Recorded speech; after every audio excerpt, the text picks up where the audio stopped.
सबको ये पता चल गया कि जब एफआईआर करोगे नेहा पे और संजय शर्मा पे तो पीछे एक नाम है कपिल सिब्बल का। तो अब तुम हमें डरने की हमें नेहा की जरूरत नहीं है। अगर आप हमारे साथ बैठे हैं तो ये ऐसी 10 एफआईआर करते हैं, हमें कोई चिंता की बात नहीं। ये कॉन्फिडेंस आज और आ गया। सवाल हमने देश के खिलाफ इतना पूछा कि मोदी जी पहलगांव में सिक्योरिटी नहीं थी तो जिम्मेदारी किसकी है। हम दावे के साथ कह सकते हैं जो सवाल हम पूछ रहे हैं, जो हम बात कह रहे हैं, हम बात लगातार अपने चैनल पे कह रहे हैं कि देश नाजुक खड़ी में है, इसलिए हिंदू मुसलमान का फसाद नहीं खड़ा होना चाहिए। हम लगातार कह रहे हैं अपने चैनल पे ये मत कहो कि धर्म पूछ के मारा गया, ये मुद्दा मत बनाओ। नमस्कार। इस दिल के एपिसोड में हम एक ऐसा मुद्दा जो मैं समझता हूँ कि एक नागरिक होते हुए मुझे परेशान कर रहा है कि किस तरह से समाज बदल रहा है, किस तरह से लोगों की सोच बदल रही है और किस तरह से सरकार जो भी आवाज़ उठाता है उसके खिलाफ कार्रवाई शुरू कर देती है, हर किस्म की कार्रवाई। अब सभी जानते हैं और ये तो एक इटर्नल ट्रूथ है कि इतिहास में अगर आप देखें तो कोई भी समाज हो वहाँ विरोध तो होगा, वो रुक नहीं सकता। अगर डिक्टेटरशिप हो तभी विरोध होगा, लेकिन डिक्टेटरशिप में जो विरोध करने वाला है वो थोड़ा घबराता है। कभी कभी उसको साइबेरिया भेजा जाता है, कभी कभी उसको ख़त्म भी किया जाता है। तो डिक्टेटरशिप में भी विरोध होता है लेकिन वो उजागर नहीं होता। अब लोकतंत्र में भी विरोध होता है, वो उजागर होता है और उसके लिए स्पेस होती है, जगह होती है उजागर होने की। यही तो लोकतंत्र और डिक्टेटरशिप में अंतर है। लेकिन आज के दिन लोकतंत्र देशों में भी विरोध को ऐसे तरीके से ख़त्म किया जा रहा है जिससे ये हमें लगता है कि चाहे डिक्टेटरशिप हो चाहे लोकतंत्र हो, विरोध को ख़त्म करने की, विरोध की आवाज़ को दबाने के कई तरीके होते हैं। तो वो कैसे तरीके हैं, कौन से तरीके हैं, उस बारे में हम चर्चा करेंगे। लेकिन उससे पहले मैं एक चीज़ आपको बताना चाहता हूँ, दर्शकों को बताना चाहता हूँ कि ये सरकार कहती है, जो भी विरोध करता है इनके खिलाफ, या तो कहती है कि ये एक वॉर अगेंस्ट इंडिया हो रही है, इंडिया को डिस्टेबलाइज किया जा रहा है, हमारी नेशनल सिक्योरिटी को खतरा है। एक तो ये आधार है जिसके अंतर्गत ये आवाज़ बंद करना चाहते हैं लोगों की। दूसरा कहते हैं कि जो हमारी संस्कृति है उस पर भी एक आक्रमण हो रहा है। तो हमारी तो हिंदू संस्कृति है, उस पर कोई भी आक्रमण करेगा तो हम उसको आगे नहीं, सवाल भी पूछेगा तो हम उसकी बोलती बंद कर देंगे। फिर ये कहते हैं कि भैया ये जो न्यूज़ चैनल्स हैं ये बड़ी मिस इन्फॉर्मेशन फैलाती हैं, मतलब कि सही बात नहीं बताते। तो हम तय करेंगे कि सही बात क्या है क्या नहीं, और अगर हमारे नज़रिए से ये सही बात नहीं है तो हम उसको भी बंद कर देंगे। फिर ये कहते हैं कि हम चाहते हैं कि जो सच्चाई है उसको एक दर्जा दिया जाए, और हमें मालूम है सच्चाई क्या है। तो हम सोचते हो कि अगर आप सच्चाई के रास्ते पे नहीं चल रहे तो निश्चित रूप से हम कुछ ना कुछ तो हमें करना होगा। ये चार आधार के बेसिस पे ये लोगों की आवाज़ को बंद करना चाहते हैं। तो आज के दिन हम दो ऐसे लोगों से बात करेंगे जिन्होंने ये सब सहा है और जो शुरुआत से सरकार का विरोध करते हैं। ये इसलिए नहीं कि वो सरकार है, इसलिए कि जो भी सरकार होती है उसके काम भी होते हैं, गलत काम भी होते हैं, और लोकतंत्र में अगर गलत काम होगा तो निश्चित रूप से सवाल भी उठेंगे, और जो सवाल उठाएगा ये चाहते हैं कि वो सवाल ना उठाए और उसके खिलाफ कार्रवाई की जाए। तो दो ऐसे हमारे गेस्ट्स हैं जो आपको बताएंगे कि किस तरीके से सरकार, कितना स्नेह सरकार उनके प्रति है कि जो भी वो कर रहे हैं उन पे बाधा डालने के पूरी ताकत से बाधा डालते हैं। पहले तो संजय शर्मा जी, इनके बारे में मैं आपको क्या बताऊं कि इन्होंने 2015 में एक न्यूज़पेपर शुरू किया और फिर इन्होंने एक न्यूज़ न्यूज़ नेटवर्क लॉन्च किया 4 PM, और मेरे ख्याल शुरुआत में तो दर्शक तो एक अब के 7.3 मिलियन आपके व्यूअर्स हैं, 7.3 मिलियन आपके व्यूअर्स हैं, और ये नहीं चाहते कि जो आप बातें 4 PM पे करते हो वो लोग सुने।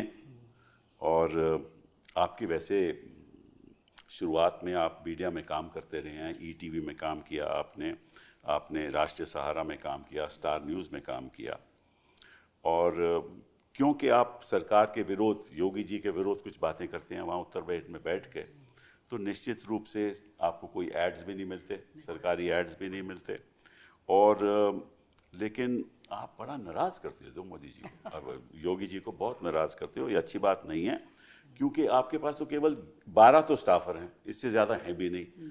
तो इनके साथ आप ऐसा माहौल पैदा कर देते हो उत्तर प्रदेश में कि जो वहाँ के जो सत्ता पक्ष में बैठे हुए हैं वो थोड़ा आपसे घबराते हैं। तो अभी हाल ही में 29 अप्रैल में आपकी ये जो 4 PM चैनल है उस पर रोक लगा दी, उसको बंद कर दिया। इसलिए बंद किया कि आप हार्ड हिटिंग बातें करते हैं और सवाल उठाते हैं। तो thank you very much for being here. शुक्रिया सर। दूसरा, नेहा जी हैं हमारे साथ, बहुत बहुत धन्यवाद। आप फोक सिंगर रही हैं और भोजपुरी में, और हम आप सुनते भी रहे हैं। आप कमेंटेटर भी हैं, पॉलिटिकल कमेंटेटर, पॉलिटिकल सैटायरिस्ट, और आपने कुछ ऐसी शुरुआत की बिहार में काबा, फिर उसके बाद यूपी में काबा, मध्य प्रदेश में काबा। तो इससे लोग बड़े आपसे नाराज़ हैं और नहीं चाहते कि आपको कोई सवाल उठाए। और पीछे क्योंकि आपने कई सवाल इनसे पूछे और आपने कहा कि हम किससे सवाल पूछें, अगर आप कोई गलत निर्णय ले रहे हो तो हम किससे सवाल पूछें, और अगर कश्मीर में 26 लोग की मृत्यु हो गई तो हम सवाल तो पूछेंगे ना। तो उससे आपसे नाराज़ भी हो गए, और उन्होंने पीछे सुना है कि आपकी FIR भी दर्ज हो गई, 27 या 28 अप्रैल को FIR दर्ज हो गई। आपके खिलाफ जो आरोप लगाया गया है कि you are waging a war against India, and you are a threat to national security, और कई प्रावधान BNS के द्वारा आपके खिलाफ कार्रवाई हो रही है, कम्युनल डिसहार्मनी करते हो, ये सब चीज़ें इन्होंने आपके खिलाफ, और से कहा कि ये जो आपका चैनल है और जो आप कह रहे हैं वो पाकिस्तान में भी चल रहा है। तो इसलिए वो ऐसा लगता है कि पाकिस्तान भी आपसे प्रेरणा लेता है, तो उससे भी उनको तकलीफ़ हो रही है। ठीक है, बात करेंगे इसके बारे में। लेकिन गवाई साहब जो जज हैं सुप्रीम कोर्ट में, उन्होंने कहा है कि कोई भी चैनल आप अगर बंद करना चाहते हो तो नोटिस ज़रूरी है, बिना नोटिस के आप बंद नहीं कर सकते, अगर आपको जानकारी हो कि वो चैनल कौन चला रहा है। ठीक है। तो पहले thank you very much Neha ji for being with me. पहले तो मैं आपसे पूछूंगा संजय जी कि योगी जी का आपका इतना स्नेह क्यों है? मुझे लगता है कि पूर्व जन्म के प्रारब्ध होते हैं कि आपको ज़िंदगी में उन्नति मिलती है तो कोई एक व्यक्ति आता है आपके जीवन में और वो उन्नति का कारक बन जाता है। तो मेरे ज़िंदगी में जो ग्रह होंगे वो शायद उसमें लिखा होगा कि योगी जी जब सत्ता संभालेंगे तो मेरी सारी उन्नति तभी मिलनी है मेरे को। मुझे आप समय दें तो मैं अपनी पूरी छोटी सी संक्षिप्त यात्रा बताता हूँ। अखबार 4 PM 2015 मैंने लॉन्च किया। उससे पहले लगभग 35 साल तक मैं सहारा, जागरण, सहारा और ETV, स्टार न्यूज़ में काम करता था। अखिलेश यादव की सरकार थी और बहुत बढ़िया स्टोरी चलती थी, अखबार से चल रहा था। आप कहते हैं, वो कहते हैं कि आप अखिलेश जी के बड़े नज़दीक हैं। अभी वही बता रहा हूँ सर मैं आपको। सरकार बदल गई, सरकार बदल गई, अखबार का स्टाइल वही था, अखबार वायरल होता था खूब। शाम को अखबार कोई था नहीं, ग्लॉसी बेहद छपता था। 5 महीने बीते, मुझे योगी जी के सबसे भरोसेमंद अफसर ने बुलाया, मेरे भी पुराने संबंध थे, और मुझसे कहा, लाइन यही थी कि संजय बाबा तुमसे बहुत नाराज़ है। और मैं समझ गया मुझे क्यों बुलाया गया। मैं फाइल लेके गया तो मैंने उनसे पूछा, बाबा मुझसे क्यों नाराज़ है, CM क्यों नाराज़ है? बोले, महाराज जी को लगता है कि तुम अखिलेश के आदमी हो। मैंने कहा, अच्छा क्यों लगता है? बोले, अखिलेश जी तुम्हारे घर जाते थे, गए हैं तुम्हारे घर, तो उनके घर जाते थे रेगुलर, उन्होंने मैगजीन का तुम्हारी लॉन्चिंग करी। तो मैंने उनसे ये कहा कि पहली बात तो मुख्यमंत्री मेरे घर आए थे, कोई गुंडा माफिया अपराधी मेरे घर नहीं आया था। फिर मैंने उनको फ़ोटो दिखाए, मैंने कहा मेरे ऑफिस में अखिलेश जी की सरकार के टाइम में भारतीय जनता पार्टी के प्रदेश अध्यक्ष लगभग हर 10 दिन बाद आते थे, चाय पीते थे, समोसा खाते थे। बीजेपी के कई मिनिस्टर भी मेरे यहाँ आते थे। इतना ही मतलब चाय और समोसा, और तो नहीं कुछ? नहीं, वो बीजेपी वाले लोग छुप के पढ़ते, नहीं बता भी सकता बाकी बातें मैं। तो मैंने कहा कांग्रेस के लोग भी आते हैं, सपा के भी आते हैं, मेरी नेचर अच्छी है, सब आते हैं। और मैंने कहा अखबार के दफ्तर में तो कई अपराधी किस्म के लोग भी आते हैं, सो घोषित नेता हैं लेकिन हैं अपराधी, वो भी आते हैं। तो अखबार का दफ्तर शिव जी की बारात होता है। फिर मैंने उनको फाइल दिखाई, मैंने कहा मैं शपथ पत्र दे सकता हूँ सूचना विभाग में हर दिन का अखबार जमा होता है। मैं अगर समाजवादी पार्टी की सरकार में मुझसे ज़्यादा अगर समाजवादी पार्टी के खिलाफ किसी ने लिखा हो तो मैं कल अखबार बंद कर दूंगा। व्यक्तिगत मैं किससे मिलता हूँ कोई मेरे आता ये पैमाना नहीं है। एज ए पत्रकार मेरा अखबार बोलता है। हेडिंग लगाता था मैं समाजवादी पार्टी की सरकार में एक डीजीपी ने थोड़ा सा अपराध सा किया था, एक अपराधी की मदद की थी और ऑन रिकॉर्ड की थी, तो मैंने हेडिंग लगाई थी डीजीपी बिकता है बोलो खरीदोगे। अखिलेश सरकार के एक मिनिस्टर ने गाली बकी तो मैंने गालियाँ छाप दी थी। और मैं देखता था कि अखिलेश जी मुझसे बैठते हैं, 2-2 घंटे बात करते हैं, गाड़ी छोड़ने आते हैं, तो मैं उनका तापमान देखता था, ये शख्स मुझसे कब कहेगा कि तुम मेरे दोस्तों ये खबर क्यों छाप रहे हो। और ईमानदारी से मैंने इतने सारे नेताओं को बहुत करीब से देखा है, देश के बड़े बड़े नेताओं को देखा है। मैं दावे के साथ कहता हूँ ये सहनशीलता शायद मैंने किसी नेता में नहीं देखी होगी। मुझे लगता था ये मुझसे कहेंगे, लेकिन उन्होंने मुझसे कभी खबर को नहीं कहा, मैंने उनसे काम को नहीं कहा। अगला ऑफर ये था कि संजय तुम्हारा अखबार चूंकि पहला पेज बड़ा क्रिस्पी टाइप का होता है, कभी प्रियंका जी ट्वीट कर दे रही हैं, कभी केजरीवाल कर दे रहे हैं, कभी अखिलेश कर दे रहे हैं, सरकार के खिलाफ माहौल बन रहा है, देखो कोई और अखबार छाप नहीं रहा है। तो मैंने कहा यही बात मैं आपको समझाना चाह रहा हूँ कि मेरे अखबार को 2.5 साल हुआ है। आप जिन बड़े अखबारों की बात कर रहे हैं वो 5वीं पीढ़ी है तब वो अखबार बन पाए हैं, इतना संघर्ष है। मेरे अखबार 2.5 साल में इतना बड़ा हो गया कि आपको तकलीफ होने लगी। तो मैंने कहा सारा खेल देश में ब्रांड का होता है। मैं 2.5 साल में इतना बड़ा ब्रांड खड़ा कर पाया, ये बहुत बड़ी बात होती है। तो इसीलिए मैं छापता हूँ क्योंकि बाकी लोग नहीं छापते, बाकी लोग के धंधे होते हैं, मुझे इस पर कुछ कहना नहीं है। अगली बात ये थी कि सरकार के पास बहुत बजट है सूचना में। हर साल हम तुम्हारे अखबार को 10 करोड़ का विज्ञापन देंगे, माहौल ख़राब है, मत छापो पहला पेज। तो मैंने कहा देखिए ये पैसे के चक्कर में अखबार जिसको बच्चे की तरह पाल रहा हूँ मैं, इसकी हत्या कर दूँ, संभव नहीं है। हम सरकार के खिलाफ नहीं छापते, सरकार जो नहीं कर रही है, जो करना चाहिए उसका वो छापते हैं। हमने उस सरकार में भी छापा, इस सरकार में भी छाप रहे, हम किसी के खिलाफ आप अच्छी बातें नहीं सरकार के बारे में लिखते ना। मैं देखो अच्छा काम करने के लिए तो सरकार आती है और बाकी सब तो अच्छा ही छाप रहे हैं। अच्छा। सरकार जो अच्छा नहीं कर रही है वो भी छाप रहे हैं, कदम आगे बढ़ के छाप रहे हैं। मैं उनसे मना करके आया, अगले दिन एक दरोगा मेरे ऑफिस में आया चिट्ठी लेकर, और उसमें नाम और पता फर्जी था, मतलब लल्लू माल और पठान टोला, कोई भी नाम पता नहीं था। और मुझसे उसमें लिखा हुआ था कि मैंने बड़ी अकूत संपत्ति कमा ली है और इस नाते से मेरे खिलाफ आर्थिक अपराध अनुसंधान की जांच सेटअप कर दी गई। मैं चौंका, मैंने कहा ये पत्रकारों पे कब से होने लगा। मैंने कहा स्वागत है इसका भी, क्योंकि मैंने उसी समय उन अफसर को फ़ोन किया। मैं कहा जिन पे ये ऐसी संपत्तियाँ होती हैं वो सरकार से लड़ते नहीं हैं, सरकार से दोस्ती करते हैं। उसके सर कुछ दिनों बाद 2 गाड़ी में भर के लोग आए और मेरे ऑफिस पे हमला हो गया। Really? मैं ऑफिस में था नहीं, पूरा ऑफिस तोड़ दिया गया, मैंने FIR कराई। उसके तत्काल बाद मेरा अखबार मेरी पत्नी के नाम था। उत्तर प्रदेश के सबसे चर्चित अफसर हैं, STF के हेड हैं अमिताभ यश, कई सारे उनके ऊपर आरोप लगते रहते हैं एनकाउंटर वगैरह के। तो मेरे एक STF के खिलाफ खबर छपी और उन्होंने अपने नाम से क्रिमिनल डिफॉर्मेशन मुझ पर मेरी पत्नी पे कर दिया। तो मैं हंसा, मैंने कहा माफिया लोग भी लड़ते हैं तो परिवार की पत्नियों को बीच में नहीं लाते, लेकिन अच्छा है अगर आप लोगों का स्तर यही है, मैं वो स्वीकार है। उसके कुछ ही दिन बीते सर अगली कार्रवाई फिर हो गई। आम आदमी पार्टी के सांसद संजय सिंह मेरे ऑफिस में आए, मैंने उनको इंटरव्यू किया। इंटरव्यू करने के बाद जैसे ही वायरल हुआ, वहाँ पे पत्रकारों को सरकारी मकान मिलते हैं। अच्छा। 500-700 पत्रकारों को मिले होंगे। इंटरव्यू वायरल होने के 24 घंटे के अंदर 100 पुलिस वाले आए, मेरा सरकारी मकान मुझसे खाली करा लिया गया।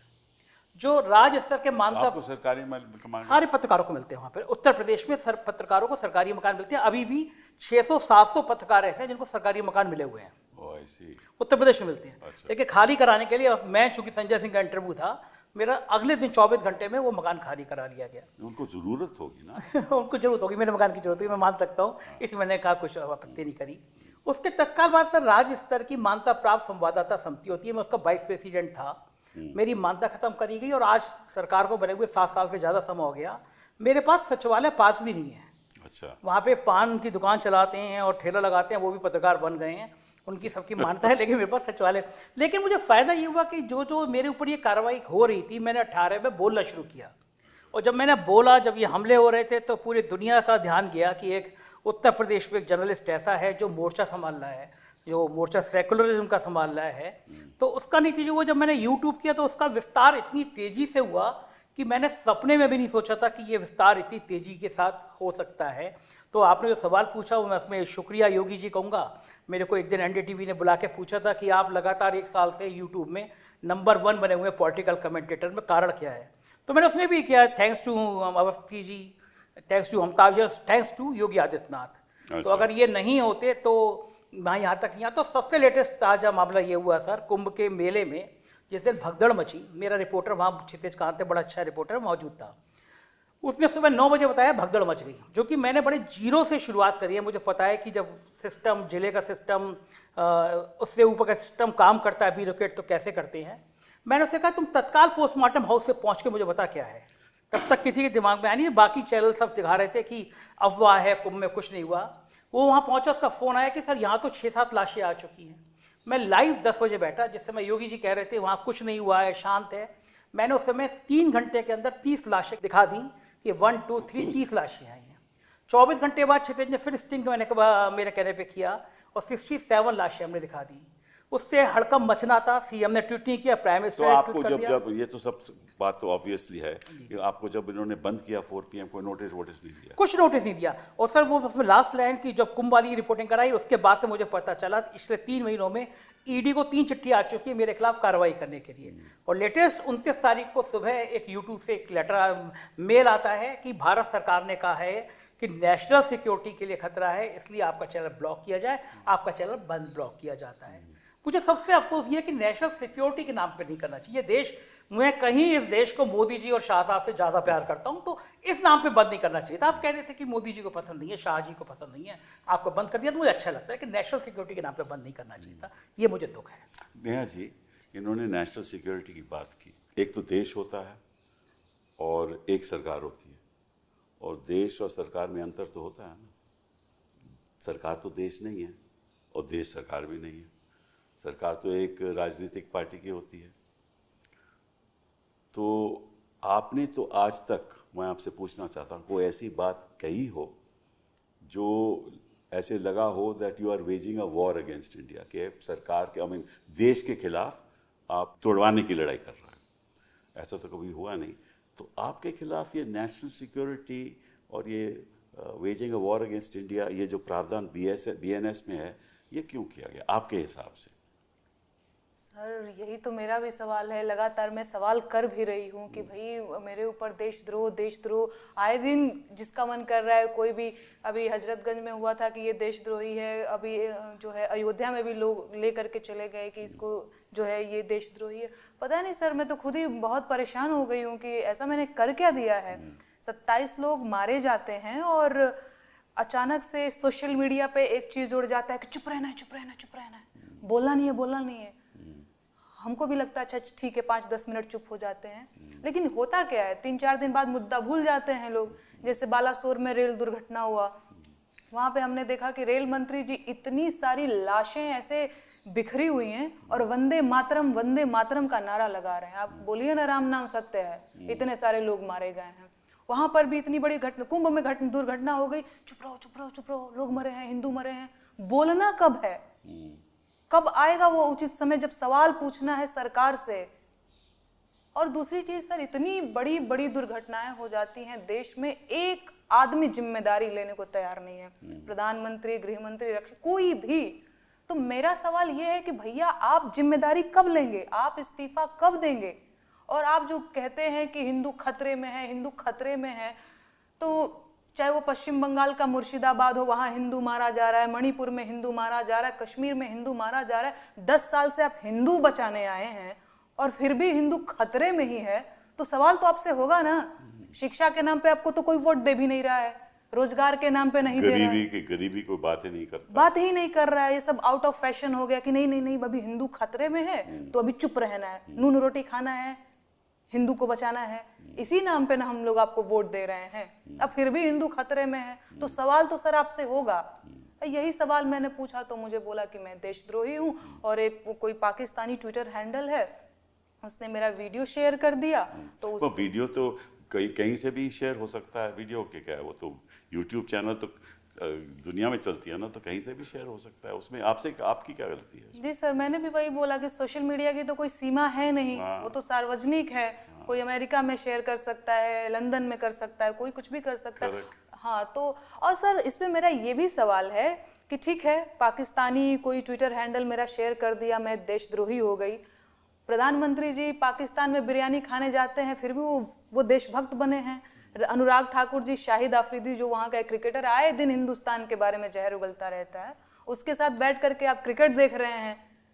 तो आप लोग एकदम से जो कहते हैं ना हमारे भोजपुरी 2008 में जब 26 11 हुआ था और मुंबई चल रहा था, उस समय भी मैंने खुद देखा था कि हमारे तब प्रधानमंत्री तो नहीं थे लेकिन चीफ मिनिस्टर थे मोदी जी, तो उन्होंने उस समय जब ये सब हो रहा था भाषण दे रहे थे और सवाल पूछ रहे थे, तो वो भी तो सरकार से सवाल पूछ रहे थे ना। जी, हाँ, वो हम तो नहीं, हमने तो किसी ने कभी नहीं कहा कि वो देशद्रोही हैं, उनका हक था सवाल पूछने का।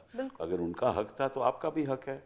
बिल्कुल सर, बिल्कुल हक है ना, तो हक तो दोनों का, हर सिटीजन का, नागरिक का बराबरी का होना चाहिए ना। बिल्कुल बिल्कुल बिल्कुल। मेरा भी हक है, मैं भी वकालत करके सवाल पूछता हूँ, सरकार से सवाल पूछता हूँ, मैं देशद्रोही तो नहीं हो जाता। तो बिल्कुल देशद्रोही का इस तरह से उपयोग करना, बीएनएस के द्वारा उपयोग करना, इसका मतलब यही है कि सरकार नहीं चाहती कि कोई भी उनके विरुद्ध कोई बयान दे, और उनका मतलब कि कानून के द्वारा, प्रेशर के द्वारा, मतलब कि 10 करोड़ मैं आपको दे दूंगा या ऐसा कुछ है, तो ये तो मतलब ये तो लोकतंत्र के बिल्कुल खिलाफ है ना। और अगर हम आवाज़ नहीं उठाएंगे तो बदलाव कैसे होगा? जी सर, बदलाव तो तभी होता है ना जब आवाज़ उठेगी। तो मैं आपको एक आंकड़ा देता हूँ, उस पर मैं आपकी टिप्पणी चाहता हूँ आपसे भी संजय जी। 2021 में लगभग 200 यूट्यूब चैनल्स बैंड थे और 2014 से लेकर 2020 तक ज़्यादा चैनल्स बैन हो गए। तो मतलब कि अगर यही काम रहा कि देखिए, आपने पत्रकारों को तो अपने पक्ष में रख ही लिया है, मेन स्ट्रीम मीडिया को आपने पक्ष में रख ही लिया है, मेन स्ट्रीम न्यूज़पेपर्स आपके पक्ष में हैं, ठीक है, और कौन आपका विरोध कर रहा है? विरोध मतलब कौन सवाल पूछ रहा है, वो विरोध नहीं है, वो सवाल पूछना है जानकारी के लिए, वो सोशल मीडिया है। और सोशल मीडिया से सबसे अहम सोशल मीडिया यूट्यूब चैनल है।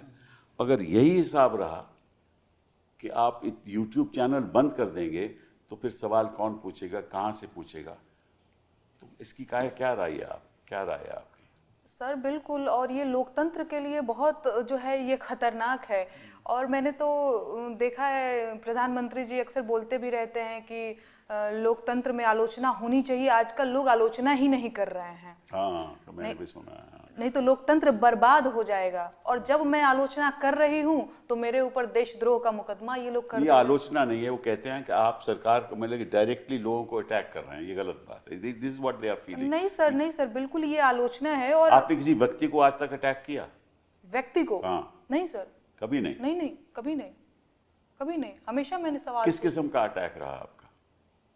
सवाल रहा है जैसे अभी ये मतलब आप कहते हैं कि यूपी में काबा जी, तो क्या मतलब, इसका मतलब क्या है? बिल्कुल, मैं सर आपको 2 लाइन गुनगुना करके भी बताना चाहूंगी कि खत्म रोजगार बा, बाबा के सरकार बा, हाथरस के निर्णय जो हत लड़की के परिवार बा। कहा बा? अरे मंत्री के बेटवा बड़ी रंगदार बा, किसानन के छाती पे रौंदत मोटर कार बा, ए चौकीदार बोला के जिम्मेदार बा। का बा? कोरोना से लाखन मर गईले, लाशन से गंगा भर गईले, टिकठी या कफन नोचत कुकुर बिलार बा। ए बाबा का बा? अरे राम राज के झांकी बा, काशी मथुरा बाकी बा, गोरखपुर में खून से रंगल गोतल पूरा खाकी बा। अरे का बा? जिंदगी झंड बा फिर भी घमंड बा।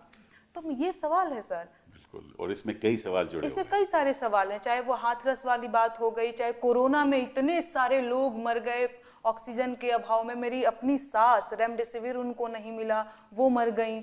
और सच में गंगा के किनारे लाशें ऐसे ही बिखरी पड़ी थी, और कफन सर आप समझते होंगे जो उड़ाया जाए, तो उसको कुत्ते बिल्ली नोच करके खा रहे थे।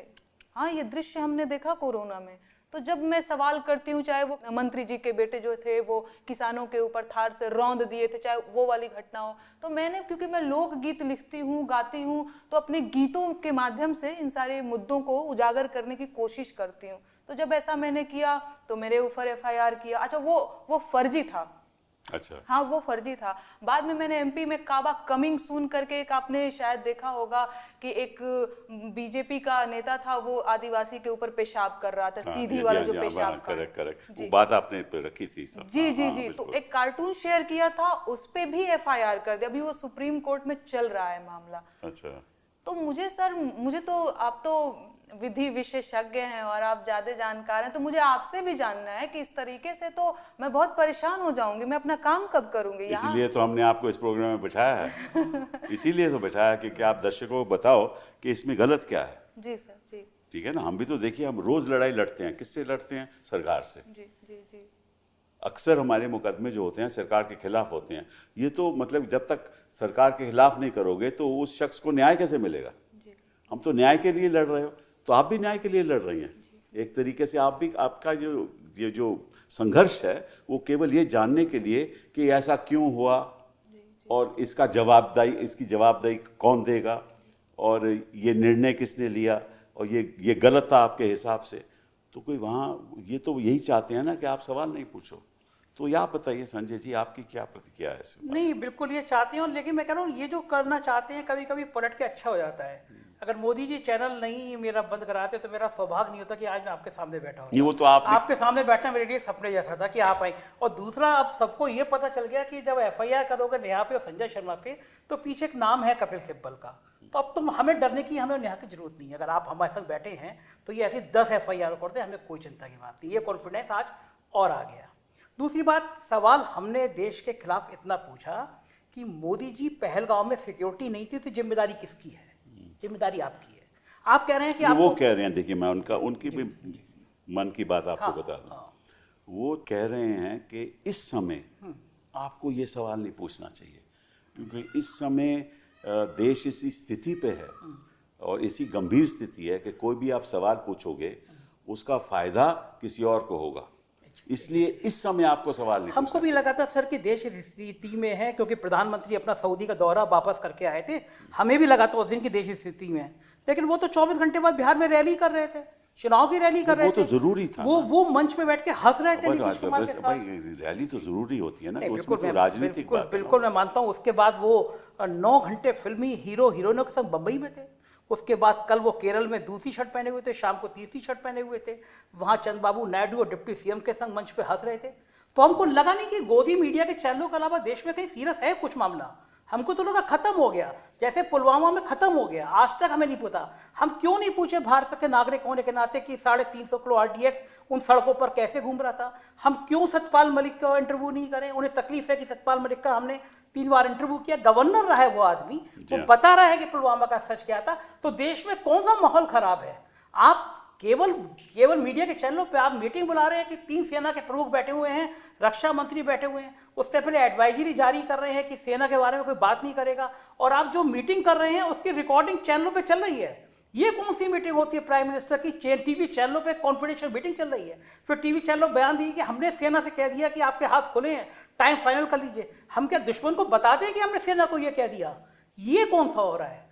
ये युद्ध कौन सा होता है जिससे प्राइम मिनिस्टर जो निर्देश दे रहा है वो टीवी पे चल रहा है पाकिस्तान को बताने के लिए? जो नेहा ने कहा, हमने सवाल पूछा कि कभी 10 सालों में ऐसा नहीं हुआ था कि प्रधानमंत्री विदेश से आ रहे हो, जहाज पाकिस्तान में उतार दें। किस मुंह से हम बात करेंगे? हम मैच नहीं खेलेंगे उनसे भारत की जमीन पर, वो मैच नहीं खेलेंगे पाकिस्तान की जमीन पर। लेकिन शाह साहब के बेटे हैं तो मैच दुबई में खेला जाएगा भारत और पाकिस्तान से, क्योंकि हजारों करोड़ का खेल है। ये सवाल पूछेंगे, ये कौन सा देश के खिलाफ है? हम दावे के साथ कह सकते हैं जो सवाल हम पूछ रहे हैं, जो हम बात कह रहे हैं, हम बात लगातार अपने चैनल पे कह रहे हैं कि देश नाजुक घड़ी में, इसलिए हिंदू मुसलमान का फसाद नहीं खड़ा होना चाहिए। हम लगातार कह रहे हैं अपने चैनल पे, ये मत कहो कि धर्म पूछ के मारा गया, ये मुद्दा मत बनाओ। लेकिन पॉलिटिकल पार्टियां, Bharatiya Janata party Chhattisgarh official page पर कहती है धर्म पूछ के मारा गया, जाति पूछ के नहीं। इसका हम विरोध कर रहे हैं अपने चैनल पे। तो इनको लगता है कि जो गेम प्लान कर रहे हैं हिंदू मुसलमान का 4 PM तो ये खत्म कर दे रहा है। तो ये अगर आप मुझे बता दीजिए सर, ये देशभक्ति हम कर रहे हैं या देशभक्ति वो कर रहे हैं? जो नेवल ऑफिसर की गालियां दी जा रही हैं, क्या शर्म। उन्होंने देखो क्या बढ़िया बयान दिया, जिसका पति मरा वो कह रही है, उसको आप गाली दे रहे हैं। ये देश इतना गिर जाएगा, ये देश इस स्तर तक पहुंचा देंगे आप? एक शहीद की पत्नी के लिए आपको, उनको प्राइम मिनिस्टर का, कई लोगों को प्राइम मिनिस्टर को फॉलो करते हैं जो लोग गाली दे रहे हैं।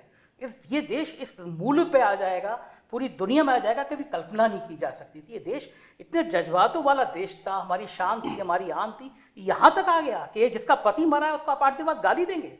और जो ये बात का विरोध करेगा उसको आप नेशनल सिक्योरिटी का तो चैनल बंद कर देंगे। आप चैनल बंद कर दो, अखबार बंद कर दो, हम चौराहे पे बोलेंगे, गली में बोलेंगे, जब तक जेल में डालोगे तब तक बोलेंगे सर।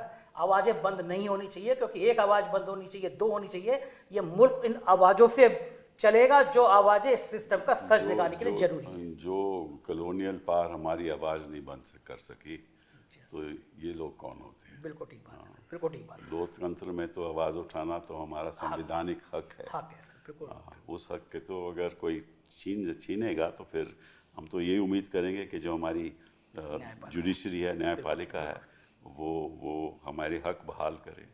सर उसी पे उम्मीदें बची हैं। अगर हम जैसे लोग बोल पा रहे हैं तो ये बोल पा रहे हैं कि आप बैठे हैं, न्यायपालिका है जिस पे हमें हक मिलेगा, आज़ादी से बात करने का हक मिलेगा, क्योंकि देश की सारी उम्मीदें वही बची हैं। क्योंकि आप एक एक करके जिस तरह से संवैधानिक संस्थाओं को ख़त्म कर रहे हैं तो उम्मीद वही बची है।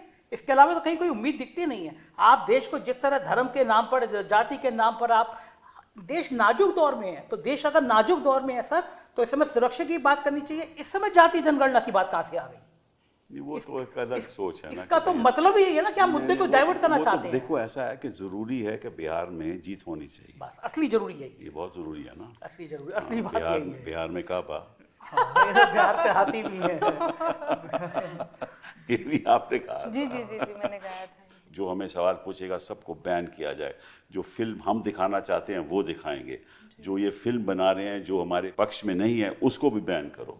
जो एक्टर होंगे अगर किसी कम्युनिटी के होंगे वहां जाकर प्रदर्शन करो। मतलब ये किस किस्म का माहौल हिंदुस्तान का बन रहा है, और इसमें नेहा जी क्या होगा आगे? सर पता नहीं, मुझे भी बहुत डर लगता है। अब मुझे लगता है अरे आप लोग डरने लगे तो फिर हम कैसे लड़ेंगे? आप तो युवा लोग हो। बिल्कुल बिल्कुल सर, आप है ना, तो फिर डरने की क्या बात है। लेकिन हाँ, कई बार ऐसा होता है सर, मैं लड़की हूँ और जब अचानक से ट्विटर पे 2 लाख लोग आपको गालियां दे रहे हो और देशद्रोही का नंबर 1 ट्रेंड चला रहे हो, तो हम कितने भी कॉन्फिडेंट हो, हम कितने भी अपने जो है मौलिक अधिकारों में विश्वास करने वाले हों, एक बार को तो लग ही जाता है कि लगता है हम कुछ गलत कर रहे हैं। फिर 5 बार हम जाते हैं पूछे हम कुछ गलत तो नहीं कर रहे हैं, कुछ गलत तो नहीं कर रहे हैं। तो सर ये माहौल तो बन ही जाता है। लेकिन एकदम सही बात है, अगर हम अपनी मेडूसा जी ने देखो कह दिया ना कि वापस ले लिया जी, क्योंकि अल्टीमेटली एक रोजगार की भी तो बात है ना। जी जी बिल्कुल बिल्कुल बिल्कुल। हर तरह से परेशान करती है सर। मुझे एक वो लाइनें है ना कि ऐसा लगता है हर इंसान के लिए ज़िंदगी को मेरा पता याद है। मेरे ट्विटर को 1 साल से शेडो बैन कर रखा है। मुझे लगता था ट्विटर बड़ी इंडिपेंडेंट बात है। मेरे वकील हैं मोहम्मद हैदर जी, उन्होंने नोटिस दिया ट्विटर को, मुकदमा करने जा रहे हैं कि आप हमें 1 साल से शेडो बैन कर रखे। आपने सारी संस्थाएं कर ली, फेसबुक पे आप प्रेशर आपको दिखने लगा, ट्विटर जैसी जो एक्स हो गया उसकी संस्था पे आपका प्रेशर दिखने लगा, शेडो बैन कर रहे हैं। मतलब आवाज़ों को बंद करना है। लेकिन मुझे अच्छा ये लग रहा है सर कि ये आवाज़ें और तेज हो रही हैं, बंद करने से रुक नहीं रही हैं। अगर ये तेज नहीं होती तो पार्लियामेंट के चुनाव में देश में सबसे ज़्यादा देखे जाने वाला यूट्यूब चैनल मेरा था। इसका मतलब कि उन गोदी मीडिया की भीड़ 10,000 नहीं व्यू आ रही, हम लोगों को लाखों आ रहे हैं। रवीश को लाखों करोड़ों देख रहे हैं, ध्रुव राठी को करोड़ों देख रहे हैं। इसका मतलब कि बड़ा समूह बोल नहीं पा रहा है डर के मारे। हम आपके घर से पहले थोड़ी देर पहले चाय के ठेले पर रुक गए, ऐसी मजा आता है बात करने। उस तबके के पास 2 लोग आ गए, चाय वाला जो बनाता था वो देखता था चैनल। ये इस लेवल तक जब चले गए ना, मास तक चले गए ना, तो इनको डर लगता है कि ये गरीब तबका जिसको ये 2 वक्त का राशन देके फुसला रहे थे, अब उसको समझ में आ गया ये राशन रिश्वत है, ये तो हक है उसका। आप उसकी तनख्वाह पे, उसकी चीज़ों पे आप 2 वक्त की रोटी दे रहे हैं, उसको समझ नहीं आ रहा है। तो उनको लग रहा है जो समझा रहे हैं। इसका मतलब ये भी है कि आप देश में सुधार नहीं ले पाए कि आपको राशन देना पड़ रहा है। बिल्कुल ये भी तो बात सही है ना।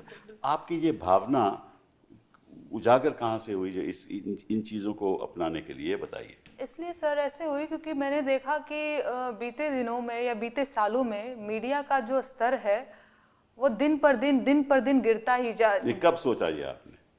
ये मैंने कब सोचा, 2020-22 की बात है सर। मैंने ग्रेजुएशन कंप्लीट करने के बाद से इसकी शुरुआत भी करी, बेरोजगारी महंगाई के गीत लिखना भोजपुरी में शुरू किया। तो तब से ही मुझे ये बात समझ में आ रहा था कि बेरोजगारी का मुद्दा कोई उठाने वाला नहीं है, महंगाई का मुद्दा कोई उठाने वाला नहीं है। अच्छा, भोजपुरी इसलिए मैंने शुरू किया क्योंकि भोजपुरी में शायद आपने सुना होगा बहुत अश्लील ये सब गीत वीत गाते हैं। तो मैंने सोचा कि भोजपुरी में बेरोजगारी का भी गीत बनना चाहिए, महंगाई का भी गीत बनना चाहिए।